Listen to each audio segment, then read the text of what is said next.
Friends, hi. Parshat Smini, just coming after Pesach, connected to Pesach in themes and insights. So Pesach talks about the forbidden food of chametz, and Parshat Smini has an entire list, a menu of the non-kosher foods. But I want to focus on one letter. There's an enlarged letter in the Parsha, in the word gachon, which means stomach. The snake is told in Bereshit, now that you've sinned or caused the man and woman to sin, al gachon telech, you'll have to walk on your stomach. And then our Parsha says, kol holech al gachon, anything which walks on its stomach.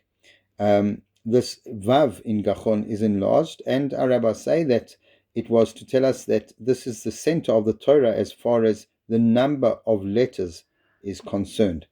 One of the reasons that a scribe is called a sofer is because the scribes used to count, they used to know how many letters needed to be in every portion, and that was a pre-computer way of knowing if extra or missing letters were apparent in the writing of the scribe. So this vav in the word gachon is now enlarged. But it's ironic because vav is a tall standing letter, and gachon here means something which walks on its stomach, which is the opposite of tall standing.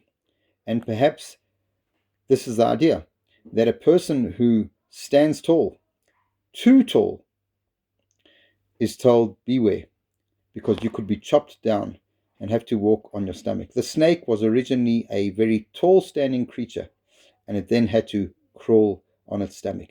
That's one of the messages of Pesach and chametz. Don't have too much hot air. In fact, no chametz is allowed.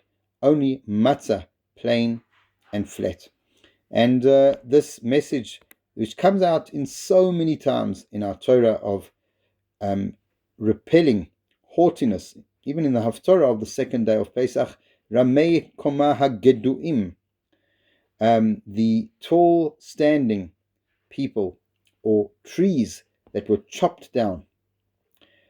So haughtiness is something which stands in the way of us progressing, stands in the way of relationships, because we feel, no, you need to follow my opinion. This is what I feel. This is what I say. And how could you go against me? And how could we be going against my plans?